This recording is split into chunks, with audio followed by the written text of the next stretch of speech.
Subscribe कीजिए हमारे channel Sonipat 24 को। सबसे पहले लेटेस्ट खबरें देखने के लिए बेल आइकन को दबाइए। 2019 में हरियाणा में विधानसभा चुनाव हुए, लेकिन किसी भी पार्टी को बहुमत से सरकार बनाने का मौका नहीं मिला। तो भारतीय जनता पार्टी और जननायक जनता पार्टी ने गठबंधन से हरियाणा में सरकार बनाई और अब भारतीय जनता पार्टी जननायक जनता पार्टी के नेताओं में सेंध लगानी शुरू कर चुकी है। आज जननायक जनता पार्टी के सोनीपत से शहरी अध्यक्ष और 2019 में विधानसभा से उम्मीदवार रहे अमित बिंदल को बीजेपी के प्रदेश अध्यक्ष ओम प्रकाश धनखड़ की अगुवाई में पार्टी में शामिल करवाया गया। अमित बिंदल के पार्टी में शामिल होने के बाद जब पत्रकारों ने उनसे पूछा कि क्या अब बीजेपी जेजेपी में सेंध लगाने तो नहीं लगी, तो उन्होंने कहा कि गठबंधन में दो बड़े परिवार हैं और परिवार में सेंध नहीं लगाई जा रही। किसान आंदोलन में हरियाणा के करीब 700 से ज्यादा किसानों ने अपनी जान गंवाई थी, जिस पर संयुक्त किसान मोर्चा और हरियाणा सरकार में सहमति बनी थी कि सरकार मृत किसानों के परिवारों को 5-5 लाख रुपए सहायता राशि देगी।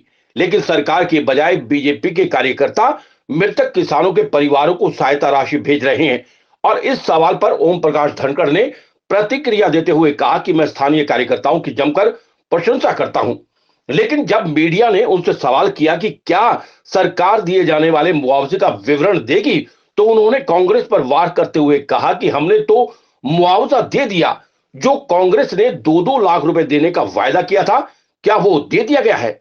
वहीं ओम प्रकाश धनखड़ ने आने वाले 5 राज्यों के चुनाव पर प्रतिक्रिया देते हुए कहा कि उत्तर प्रदेश, गोवा, मणिपुर और उत्तराखंड में बीजेपी पार्टी बहुमत से सरकार बनाने जा रही है और सुरक्षा के मुद्दे पर मुख्यमंत्री योगी आदित्यनाथ को उत्तर प्रदेश अपना अगला मुख्यमंत्री चुनने जा रही है।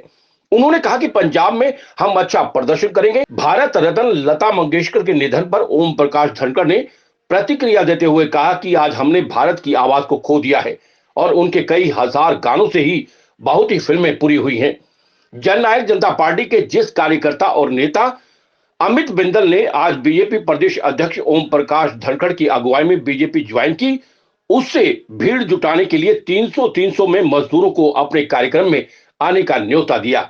इस कार्यक्रम में आए एक मजदूर की बातचीत मीडिया के खुफिया कैमरे में कैद हो गई, जिसने कबूला कि वो अपने परिवार के साथ यहाँ पर 300 रुपए में पहुंचा है। उसके साथ उसके परिवार के 5 लोग आए हैं।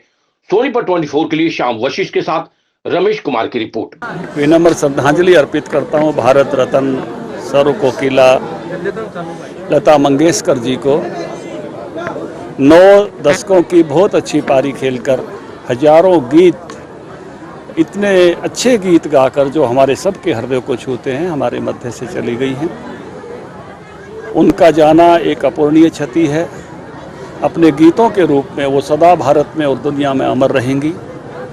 परमात्मा ने उनको ऐसा कंठ दिया था कि वृद्ध अवस्था तक भी वो एक युवती की तरह गीत गाती थी और मुझे लगता नहीं कि बहुत सारी फिल्में उनके गीतों के साथ ही पूरी हुई हैं। ऐसी एक वाणी वो बन गई थी। बहुत कम लोग होते हैं जिनको जीवित रहते हुए भारत रत्न से सम्मानित किया जाता है। लता मंगेशकर उनमें से एक शख्सियत हैं। जो साथ ही अमित बिंदल पार्टी में ज्वाइन हुए हैं, उनको ज्वाइनिंग कराने के लिए मैं आया हूँ। कार्यक्रम पहले सुबह का था और भी कुछ बैठकें मेरी थी, मुझे इसी कारण से कि कुछ कारणों से स्थगित करनी पड़ी, मेजर साहब के जाने से, बाकी घटनाओं से, लेकिन ये इसमें मैं सहभागी हुआ हूँ। इनके साथ अन्य साथी भी हमारे पार्टी में जननायक जनता पार्टी छोड़कर आज बीजेपी ज्वाइन की है, गठबंधन की सरकार है, एक तगड़ा झटका है वो सोनीपत से जेजेपी को लगा है। किस तरह से अब देख रहे हो? दोनों एक ही कुनबा है। बड़े कुनबे, जैसे बड़ा कुनबा होता है ना, इसमें कई घर होते हैं, ऐसा एक बड़ा कुनबा है, उस कुनबे में ही है, कुनबे से बाहर बीजेपी ने जेजेपी में सेंध लगानी शुरू कर दी है। नहीं, बड़ा कुनबा है, सब साथ। किसान मोर्चा यूपी चुनाव में उतर गया है, हम मिशन अब यूपी चलाएंगे और भारतीय जनता पार्टी बड़े भारी बहुमत से वहाँ विजयी होगी। कारण क्या है कि वहाँ के सब लोगों ने जो सुरक्षा है, जो शांति वहाँ हुई है, उसके कारण से बीजेपी का ही चयन लोग कर रहे हैं। हरियाणा के बहुत कार्यकर्ता लगे हुए हैं, मैं भी दौरा करके आया हूँ।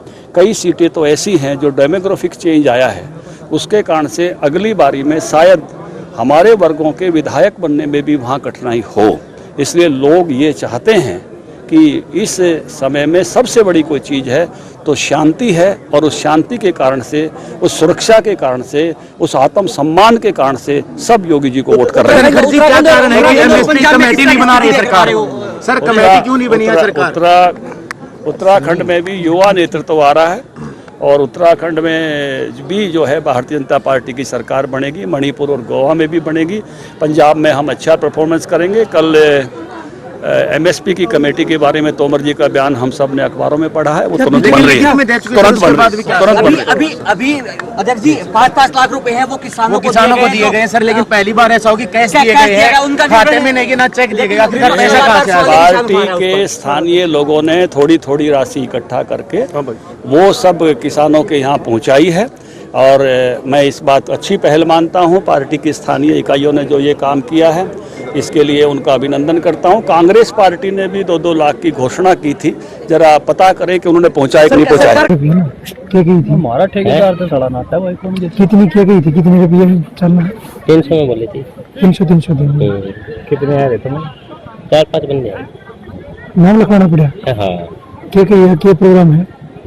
नलाड़े बुलाया है उन्होंने बेरा क्या प्रोग्राम ना, उन्होंने बेरा मैं छुट्टी देना है, चाल नहीं चल रहा है। 300 पहला दे दिए, नहीं बना चाहिए, बाद में देंगे। नाम लिख रखे? हाँ लिख रखे। बच्चे नहीं लेकर है? हाँ, बाढ़ गए। बाइक नहीं लेकर है? हाँ, बाइक भी है। 300 में? हाँ। क्या होता है 300? 5।